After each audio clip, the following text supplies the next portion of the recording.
Welcome to the Live Your Purpose podcast, featuring compelling interviews with big-hearted people in the Oklahoma City metro area who are leading, creating, and innovating on purpose. Get inspired by conversations with passionate difference makers from our local community. I'm your host, Charles Gossett, life purpose coach and founder of Full Integration Coaching. On today's episode, we sit down with Marisa Mohi, a writer, blogger, and YouTuber with a passion for productivity and work-life balance. And now, the Live Your Purpose podcast. Welcome to the Live Your Purpose podcast. Today I've got Marisa Mohi, who's a writer, a blogger, and a YouTuber. She's obsessed with work-life balance and showing writers that they can carve out space for writing and refilling the well even if they have day jobs.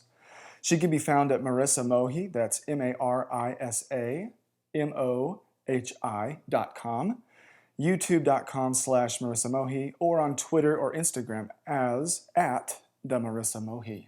Welcome, Marisa. It's good to be here. Thank you so much for having me. I'm so excited to have you. I've been looking forward to this. That's awesome. I'm so excited that you started this podcast. I think it's going to help a lot of people. I hope so. I know that today will, because you're on it. So it's going to be good. And by the way, welcome to my new office. What do you think? I love it. There's a lot of sunshine. It's very cozy. I love your furniture choices. I'm going to ask you when we're done where you got your chairs. I will be glad to share that with you. Okay. Well, so you may know we start these shows off with a kickoff question, and you've chosen yours. And we'll do that and just see where the conversation takes us. Sounds good. Okay. So what makes you want to get out of bed in the morning? So in the literal immediate sense, it's my dog because she starts whining for breakfast at like 5:45 every morning. But what I really want to get up and do is I love getting up and getting to work on things that I care about. And so whether that's writing for my blog or working on my novel or outlining a video, I'll be real, I don't film YouTube videos first thing in the morning. You need a little bit of time to caffeinate and shower and get dressed just so you don't look like, terrifying on YouTube. So yeah, I love getting up and just starting working first thing. And it took me a long time to realize that that's what made me feel best, because I would get up and I'd make a cup of coffee and I'd sit on the couch and I'd watch the news, and then I would start to feel really sluggish or kind of anxious or sometimes even depressed because of it. And I realized that the first thing that I needed to do was do something that I cared about rather than just letting something come at me. So I needed to create rather than to consume, because I think that's what I'm here to do, is to create. I love that phrase that you use, create rather than consume, along with, okay, so the dog wakes you up first. Right. So priorities, right? Right. And so the dog's taken care of, and as soon as dog is taken care of, then you're on it. You're going to do a creative task of some kind. And it's not YouTube videos first. And so what are some of those things that you get started with that make you feel creative, that make you feel like you've gotten a good start on the day? I like to do something that I can tackle fairly quickly. I know that they say that you should, quote unquote, eat the frog, which is do the hardest thing on your to-do list first, but that doesn't work for me. I just procrastinate on that and I put it off all day until it's 6 p.m. and I haven't done anything, and I feel terrible because I've just been putting that off. So instead I like to do something that I can tackle pretty quickly, whether it's outlining a blog post or maybe even writing it if it's a topic that I feel I can write fairly quickly. Or sometimes I like to edit photos or maybe schedule some Instagram stuff. I am kind of addicted to productivity and to-do lists, and it's something that I am trying to work on because in a way my productivity love is a little bit of self-sabotage, because I'll think that I'm being more productive than I actually am because I'm just doing things for the sake of doing them and not actually thinking if they're, leading to the overall goal. So that is a thing I'm personally working on. But if it is something that I know that it needs to be done, I like to do that first thing. So whether that's, getting a blog post written or, just outlining maybe a freelance story that I'm working on, it just feels good to have that done, because then I feel like I can tackle the rest. Okay, yeah. So is it fair to say you feel like you maybe have some momentum or an accomplishment, or what language do you use to say, I know I've got a good start on the day? I think momentum is the best way to describe it, because I think early in the morning you feel like you have so much time, but it can also feel like you're climbing uphill, and it's really hard to climb uphill, especially later in the day. So you want to, get as much trail behind you, I guess, early on. So maybe it's momentum, maybe it's like avalanche, maybe it's snowballing, maybe I don't know what it is, you know? Yeah, so you do have momentum though when you get started that way. And I know as a creative type myself, doing this business, even this podcast, and being a writer and a creative person, a musician, that there can be all kinds of inhibitors to creativity. And getting started right in the morning is a great thing to be able to do. And so you mentioned it took you a while to figure out the magic formula or a good fit for you in the mornings. What are some of the things that you needed to go through that maybe didn't work that got you to where you're at now in that? Well, I think that one of the things I had to go through was I used to have a job that was, 8 to 5, and now I teach at a university. So my schedule is kind of weird. It changes every semester. So just having the opportunity to maybe have some morning classes, but also have some mornings where I get to experiment. So just playing around with that schedule some days. So, like waking up and thinking like, okay, maybe today I will work out first thing and see how that feels. And, some days that feels great, especially in the summertime when it's hot and you don't want to work out later in the day, but it doesn't make me feel like I'm getting anything done. So I've experimented with that a little bit. I've also experimented with, maybe doing all the administrative tasks of the day, like responding to emails and doing that first thing, just because those are things that'll really build up and things that I have a tendency to just put off for forever for whatever reason. And you think like, oh, I can't do that. I need, 3 hours to answer all those emails. And then you give yourself 15 minutes and it's fine. But so I realized that I was giving, my best, most creative self, which is like me first thing in the morning, to either working out or to emails or silly things like that. So I decided that it had to go back to, creating. Yeah. Yeah, you figured out. So one of the things you mentioned there at the tail end was that you figured out your most creative times of day, and you're really utilizing that to the best of your ability. You know what works for you, and you've learned what doesn't. And so once you know that, for anyone who's listening in, once you know what works for you, do that. Play to your strengths. You already know if you found what doesn't work, then don't do that. Unless you can figure out why that is and it needs to work. But you're playing to your own rhythms and your own your strengths and what you found that is most effective for you. And it's harder to do that than you would think, because everybody these days is a productivity guru, and there are just so many blog posts out there with like how you should approach your day or how you should tackle this if you want to be in whatever creative field. And if it works for that person, that's great. But if it doesn't work for you, don't try it, Yeah, so you heard it here from both of us. I've learned that too as well. So my most productive times of day tend to be from about 10 to 4, 10 a.m. to 4 p.m. So I'm a middle of the day type of person. I can go all day when I need to. I have quite a bit of grit, but that can lead to burnout. And once you're burned out, it's really hard to have new, innovative, creative thoughts and to get stuff done in an efficient manner. Well, good. So there's how you start your day. That's why you want to get out of bed in the morning. So you described some of that. Talk about some of the other work that you're up to. You've got so many great things going. You've got, what you're doing with writing yourself, what you do for other writers, YouTubing, blogging, etc. Pick any of those that you'd like to head down that trail, and we'll just follow it. Yeah, okay. So I am a blogger, and I blog a lot about work-life balance for writers with day jobs, because I think that is something that is very hard to learn and can feel kind of demoralizing when you're in the process of figuring it out. So just as, it took me a while to figure out when I was the most creative, it took me a while to figure out how to balance, having a day job and working on a big project, and also being, a human that has to go to the grocery store and clean the house sometimes, because there's always so much to do. And so I write a lot about that and how writers can, kind of, I don't want to say hack their way to a sense of balance, but how they can prioritize the things that should be prioritized. And one of my favorite quotes is from J.K. Rowling, when somebody asked her how she managed to work full time, write the first few Harry Potter books, and raise her kids.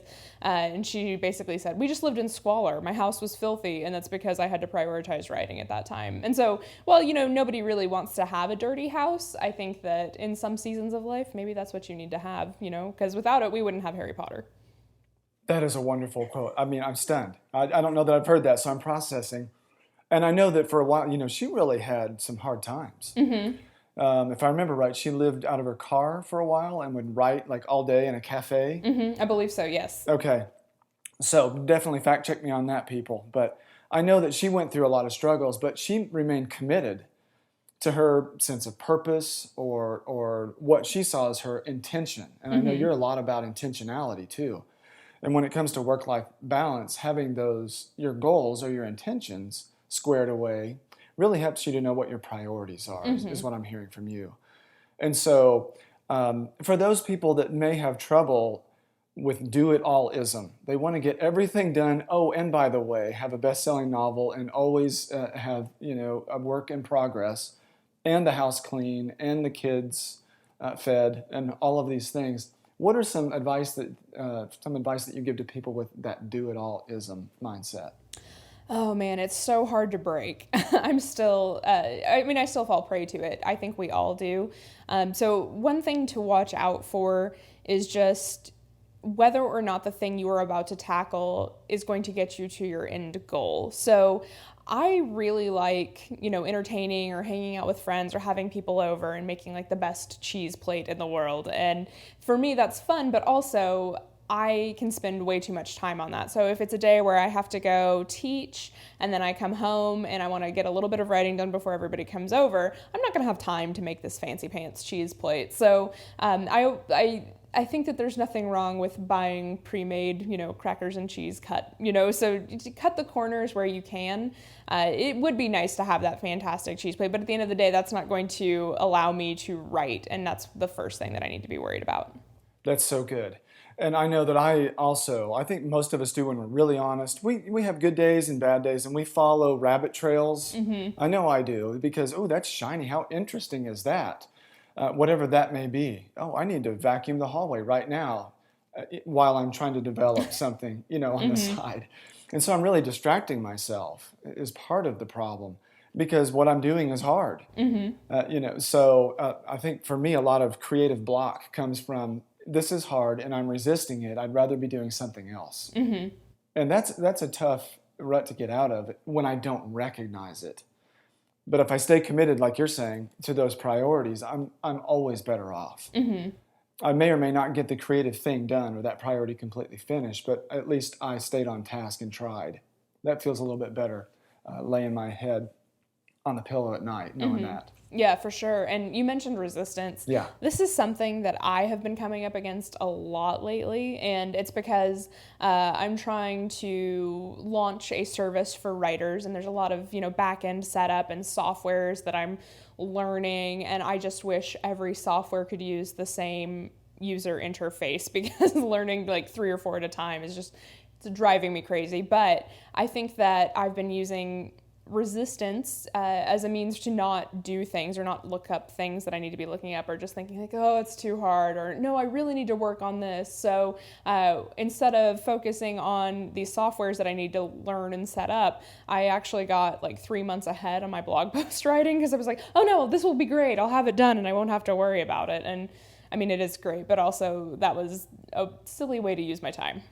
Yeah, and we all do it. I do it too. There's a meme out there, and so I may not be able to remember it exactly, but it says something to the effect of, important project due, spends 3 hours looking for the perfect meme. Right. And it is a meme, so I made sure I present that every once in a while at talks, because that's me at times. When I follow that, I'm like, I want to say this in the perfect way. I want it to be just right. That's one of the things I have to watch out for me, that perfectionism, making that perfect connection, having just the right message at just the right time. And there was a meme, basically with my name on it, that said, oh yeah, I do that all the time. And I knew what my priorities were. That was not it. So that was helpful for me to run into that. So, okay, blogging, about work-life balance. I know on work-life balance, I did want to ask you about this, because we share this passion for personal retreat. Taking time to retreat, whether it's an at-home retreat, whether it's away at some place like St. Francis of the Woods or elsewhere. What role does that play in your life, in your creativity, and what are some of the things that you do while you're on retreat? Oh, it is so important. And one of the goals I set, kind of high apple pie in the sky sort of goal, was to do a retreat every month away from home this year. And just financially that was not in the cards because that's a lot of money. And especially if you're trying to launch a business, you got to get lean where you can. But I have been doing it at home, and I actually just scheduled another one for next month at home. So it's just, I have to let my boyfriend know, here's the deal. I'm doing what I call a workcation, which is like a work vacation. Because it's not quite a retreat. There's still sounds down the hallway, and I can leave and go to the kitchen and chat with people. But I just love hunkering down and lighting some candles. I actually have one that is a Ravenclaw candle. That's my Hogwarts house. So so I light that one and kind of set an intention, maybe do a little meditation, a little prayer, and get into those tasks. And I just like to set up the space. I make sure it's clean first. My office is rarely ever clean at home. Like the desk, any flat surface is just covered with papers, and I don't know where they come from, but they're always there, and I don't know how to get rid of them. So I just make sure it's clean, and then I get into whatever I want to get into. That's great. So you set, this is me talking, so you can correct my language, but there are boundaries involved. You set priorities and intentions and also boundaries. You communicate, like with your boyfriend, you let him know that this time you're not able to go on away retreats. They're cost prohibitive, and sometimes they're, at least for me, even time prohibitive. I can do like a half day at home or a full day at home, but the drive time and spending the night somewhere, sometimes I just can't do it.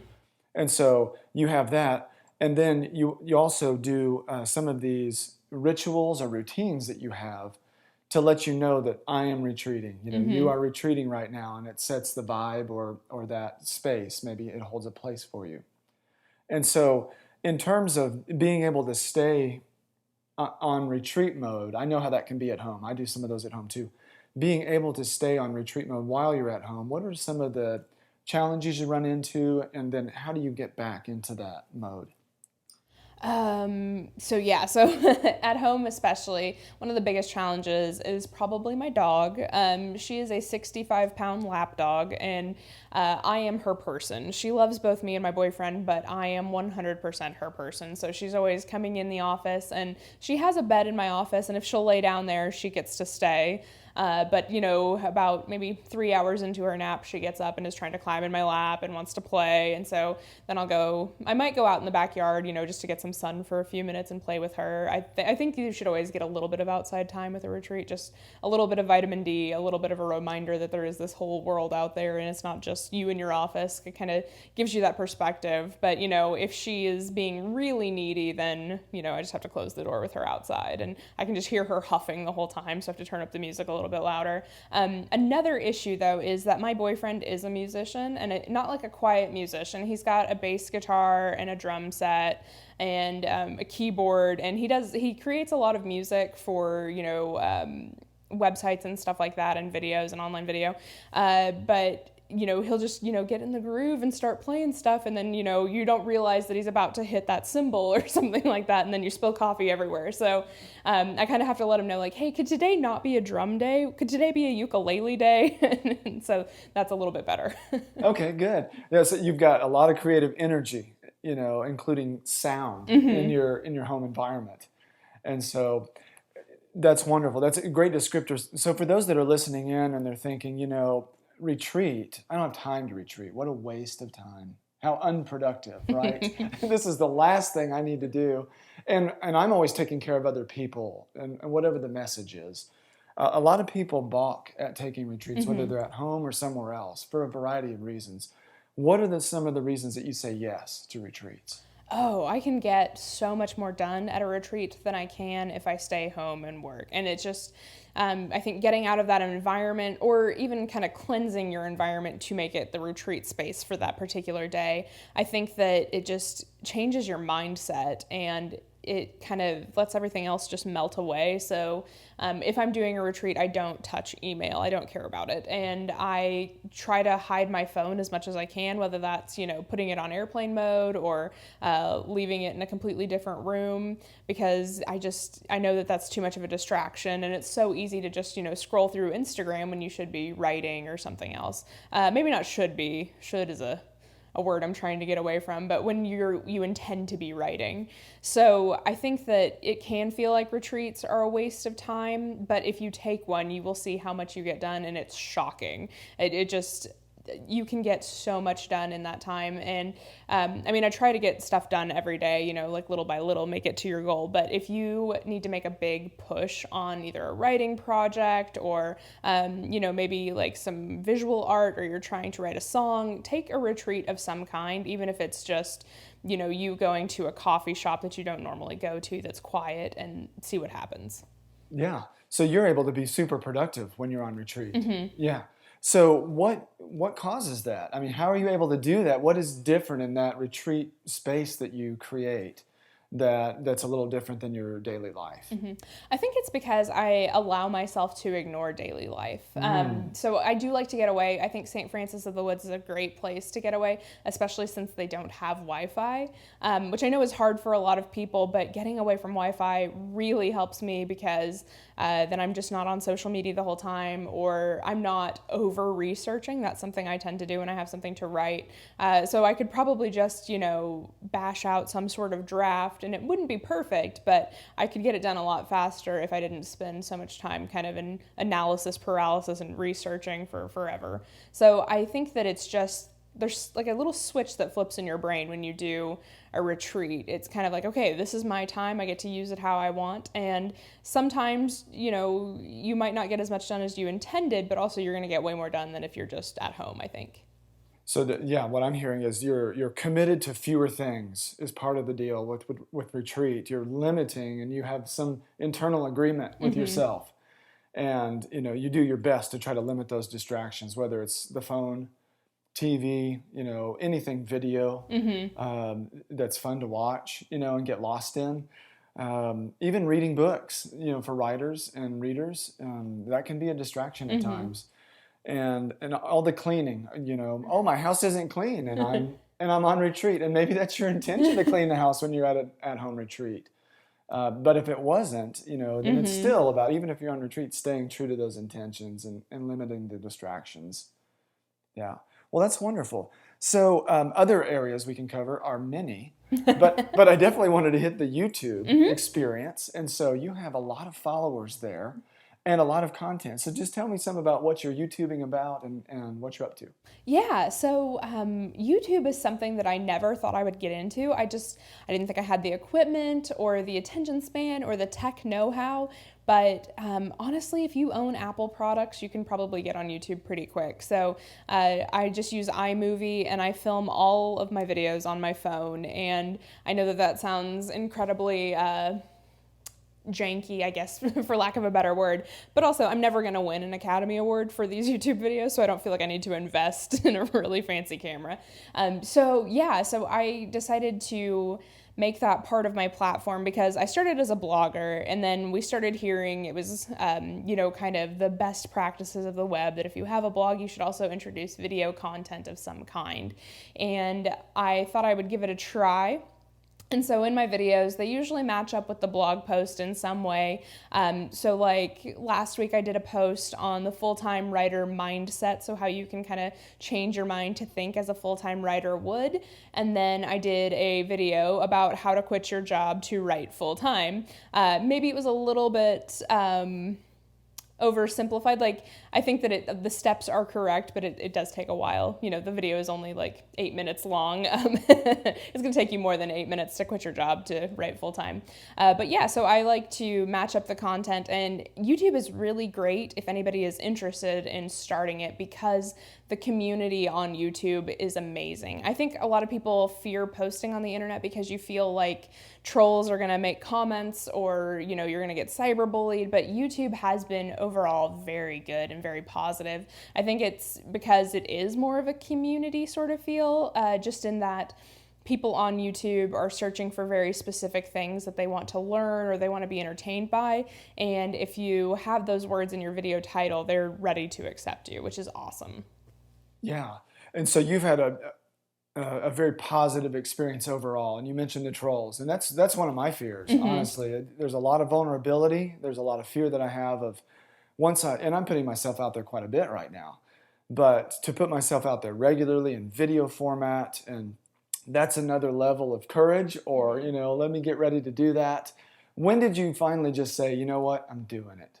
Well, so I had blogged for about 8 years before I decided that I was going to jump on YouTube. So it did take a really long time, but I think once I decided to do it, I was like, this is going to be worth it. It won't be bad. And also, one thing that I always tell myself is, the worst thing that could possibly happen probably already has happened in some way. So if you're afraid of being made fun of, like, there's no way as an adult it could be worse than it was when you were in middle school or high school, and that was a lot more personal because those were like classmates that knew you.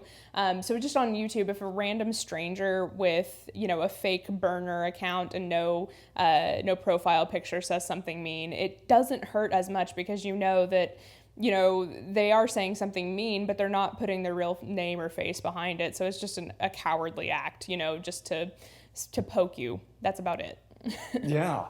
And so when you started receiving those in the beginning, because we all do, I've been, I've received some of that too. When you started receiving those, how did you respond? Because I love that mindset that you have now.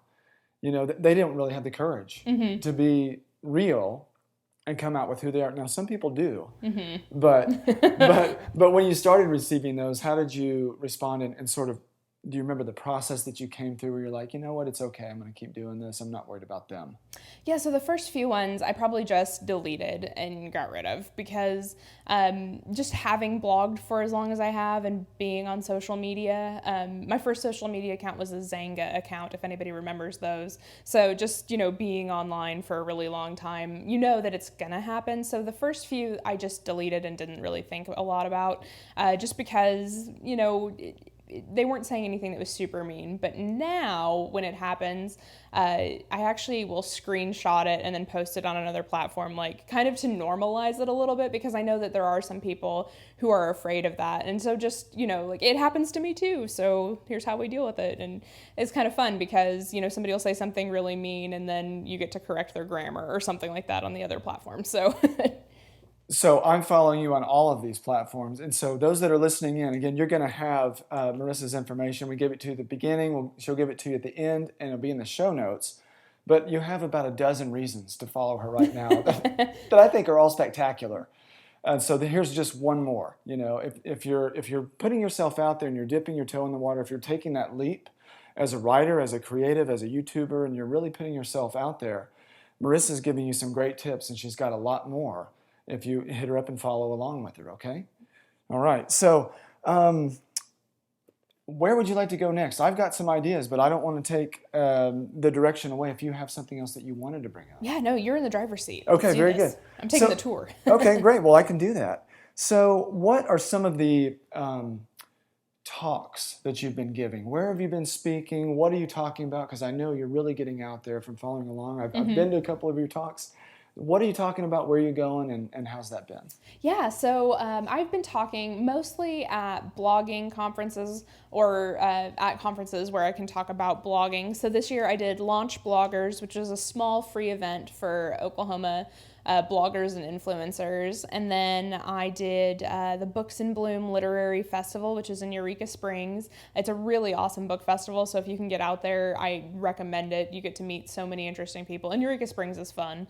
Then I did Pecha Kucha, which is, it was invented by Japanese architects, and the idea is that you get 20 slides and 20 seconds per slide, and they created it so people couldn't, abuse the microphone, so to speak, so that you had to just keep going. So I did that.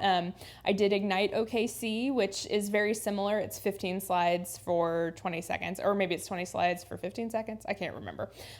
So I did that this year as well. And then I did Creative Mornings, which everybody should come to Creative Mornings. It's one Friday every month, and you get to hear a talk from a really inspiring creative professional. And I'm not just saying that because I did the talk. And I also did Megaphone Summit this year, which is a conference for bloggers and influencers in Bentonville, Arkansas. Wow, so you've really been getting out there. Of all these experiences, what are some of the common threads if there are folks that are looking especially to get out there and start talking? As an influencer yourself, as a public speaker, what are some of the things that you've learned from giving these talks over the past, year or so?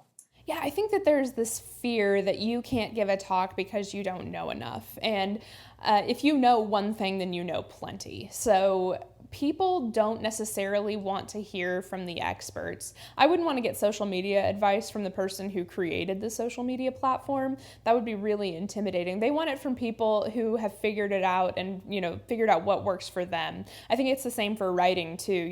It would be great to get advice from Stephen King, but he's had so much success, and, a lot of his success came at a time when the industry was fundamentally different from the way it is today. So he might have some fantastic stories of how he made it work, but also it's not going to work for you. So I think that, saying, okay, here right now as a writer in 2019 who hasn't published a book, here's what's working for me to get my name out there and to find connections. I think that just being able to be a relatable person on stage is more important than, being an impressive name with all these accomplishments. Yeah, I think that's so important. I relate to that as well. And just being who you are in front of an audience, it's really hard, to not come well armed with a bunch of facts and data. And if you have titles, that's great. You can bring your titles with you. But I think to over prepare and to try to seal off all questions and to have it all figured out, and which my mind loves to do, I love to rehearse in my head about what questions could come from the audience. That's a gift, but it can also be a curse. When I just get really bogged down in that, I'm like, oh no, what if they really do ask that question? And sometimes they have, and it worked out. It worked out. What are some of the mistakes that you've made when you've been in front of an audience? Oh, yeah. Yeah. Can we go there? Is that okay? Yeah, absolutely. Good. So this most recent one at Megaphone Summit, I sent in my presentation and I use a font that nobody has because I purchased this font to use on my website, and I'm going to use it as many times as I possibly can because it was expensive and I want to do that. And so I sent him the presentation, and then I thought, you know what, I should send it as a PDF. And so I sent it as a PDF, and the director told me, okay, so on Friday you need to go talk to the AV company and see what they need from you to make this font work.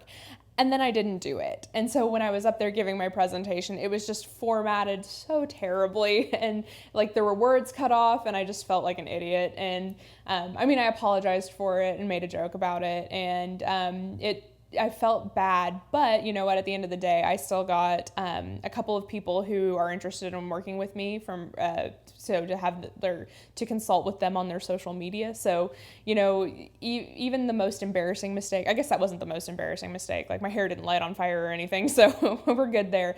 But even something embarrassing like that, good stuff can still come out of it. That's so true. And thanks for sharing that and going there. That's a lot of vulnerability and courage, and it's experience. It happens. We come through it. Thousands and thousands of people give talks and they make mistakes and they come through them. Especially public speaking to me is a form of performance. Anytime you're standing in front of people and doing something, you're probably performing. You're showing them how to write, or talking about how to write, or playing a musical instrument, and many other things. You're doing something for that audience, and so you're going to be on center stage. People are going to be watching you, but also more often than not, what I've learned is that people are pulling for you.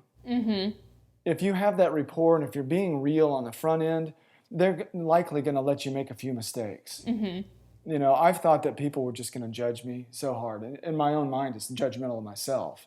But when I got up there, I'm like, I made some mistakes today, and I don't think anybody noticed.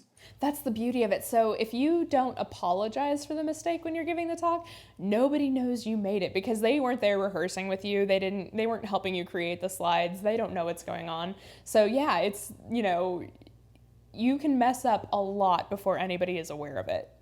It's so true. I've learned that myself. I was giving a big talk, not to talk a lot about me, but I want to relate. A big talk in Oklahoma City at a nonprofit, and I had my slideshow, and it was, everybody could see it behind me. I was on a stage, and I could see it at the back end of the room, and I had my notes, and I needed these notes, and they were on paper, right? So I had my hands free so that I could use them like I'm using now while we're talking. And I started to talk, and I introduced myself, and I wanted to develop that rapport. It was a half-round stage, and I went to one edge of the stage, and I was very far away from my notes, which were on the podium at center stage. And I stopped and I thought, oh my goodness, because I had bullet points and they were very minimal. I wanted clean slides. Well, they were very clean.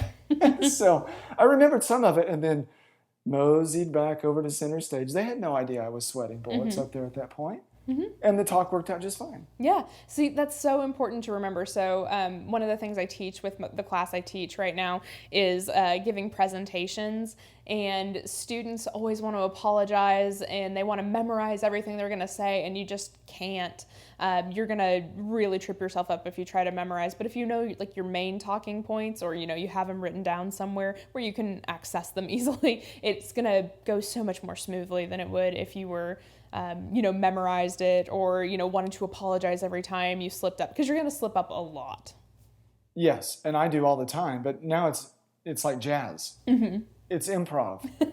I know what my content is good enough. And I may have some anxiety, some performance or some speaker's anxiety before I go on, but that's just part of the process that I've become familiar with. And not apologizing. Please, I'm sorry, but don't apologize. That doesn't work because people feel nervous then, and they may not trust you. They want you to win, but when you start showing that, oh, I don't have my stuff together, then they're like, I'm a little disengaged now, and I'm not sure that I trust you, and you're making me feel nervous, and I don't like that feeling, and so I can't listen to you anymore. Exactly. So be vulnerable, don't be sorry. Yep. Very good. And vulnerability, what does that mean to you? Like, what are some ideas that come to your mind about vulnerability? For me, it means being 100% myself, because just the way I grew up, in the environment I grew up in, fitting in was kind of my safe space. And I think it's that way for a lot of people growing up, because even if you're just, slightly weird or not into what everybody else is into, it can be really hard in elementary school, and you don't really know why, because you don't have, all those emotional coping mechanisms yet. So fitting in becomes your default, and I realized I was doing that until about the age of 29, so for a really long time. So lately I've been trying to really focus in on what it is I want and expressing that to other people, which is something that I'm not really used to. And, just being open and honest. And I'm probably my most open and honest online, just because I don't have to look somebody in the eye when I'm doing it. It makes it so much easier. But in doing that, it's made it a lot easier for me in a lot of forums. I will say that there are some forums where it's still... I'm not, especially at my day job. I think everybody is a little bit fitting in at your day job just for, survival's sake, So, I think for me, being vulnerable is just being who I actually am and not kind of hiding it behind who I think everybody wants me to be. So that authenticity is one word for that. One word that comes to my mind, it's really from the definition, vulnerability literally means like unguarded. It means with your hands down, in like a posture, in terms of, if there's a fight, your hands are down. And it's being willing to be wounded, being open to attack. But you also mentioned an important point, and that's not always. It doesn't mean that I always have to be completely vulnerable and completely myself. There's times when it's really important that I don't disclose or open myself to potential harm from other people, like if it's in the workplace. You know what, we're just here to do a job. You don't need to know this part of me. I'm going to keep this to myself. You have your own stuff as well.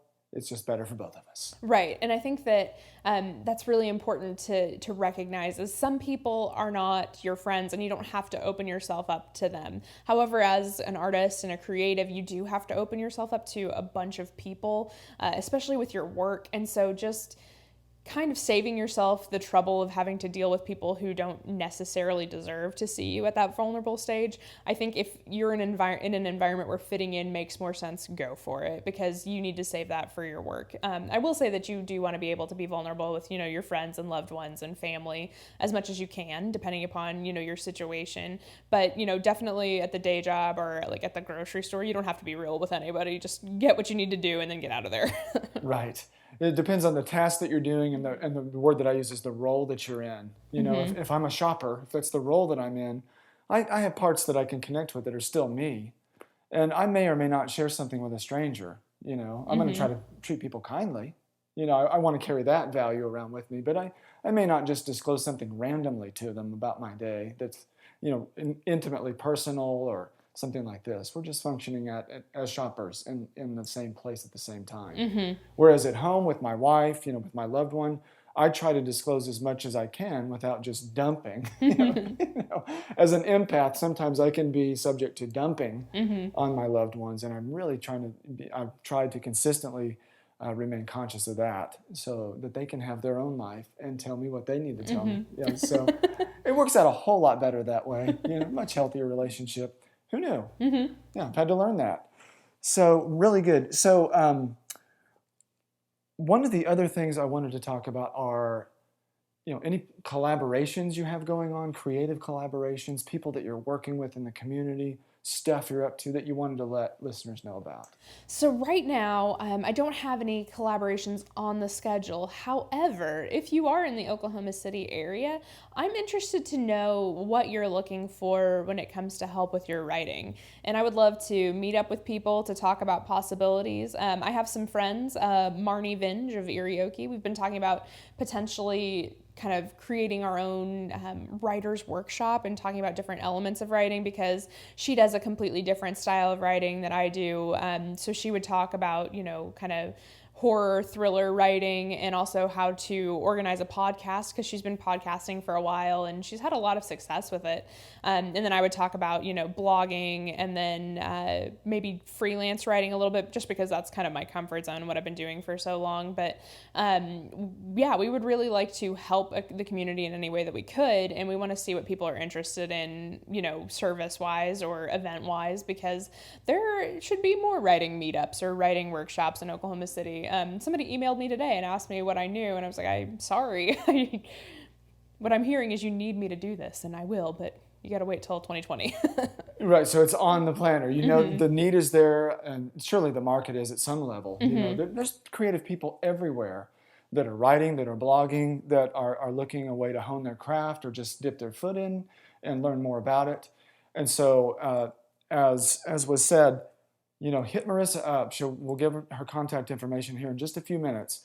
And if you're someone in the community that has that need, if you want to be a part of something like this that she's describing with Marnie Vinge, who will be a guest on an upcoming show. Ooh, exciting. I know, I can't wait.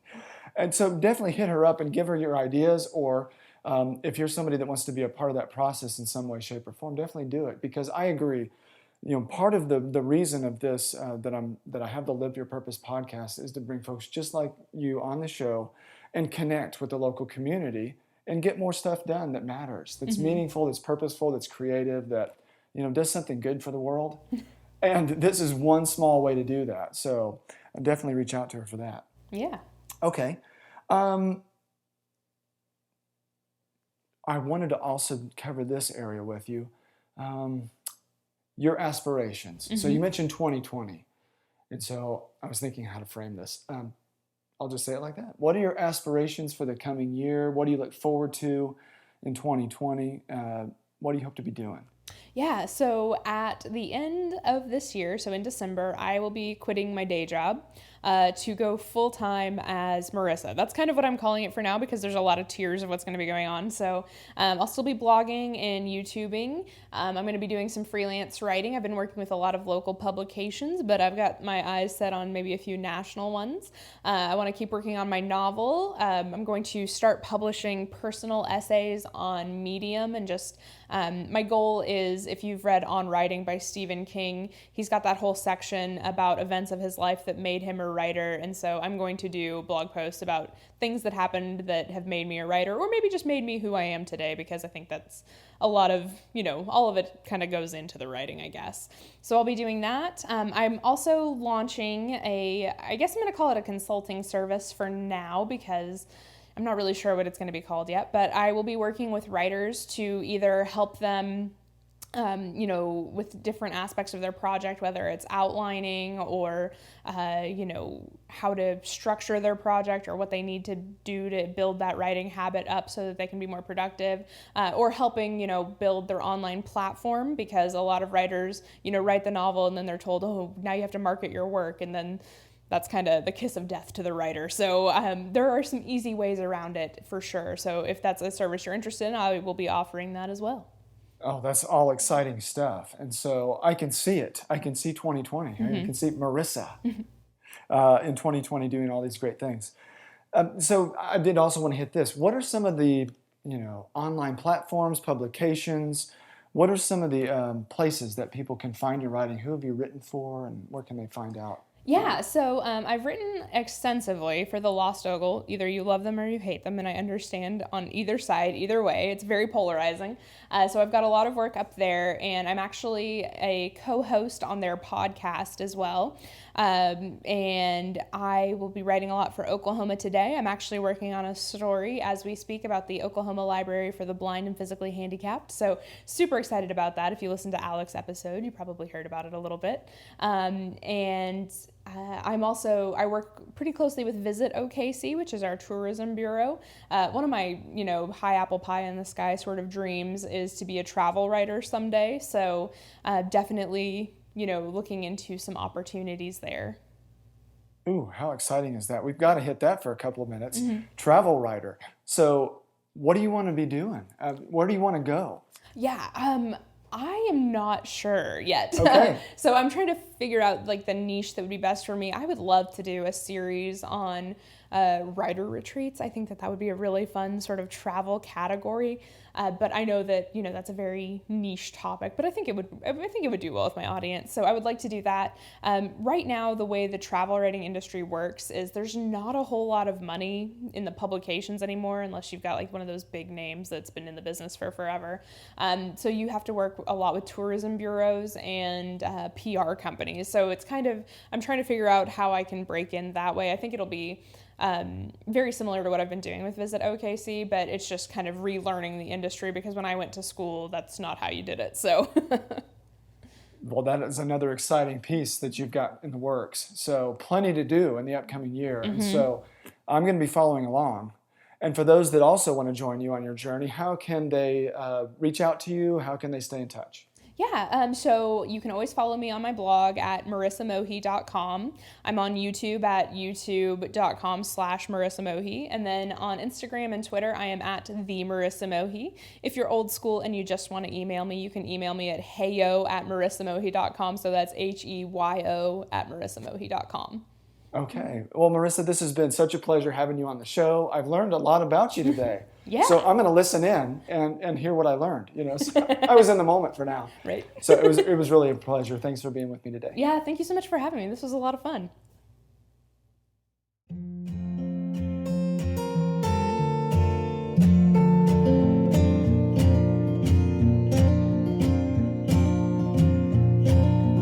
You've been listening to the Live Your Purpose podcast.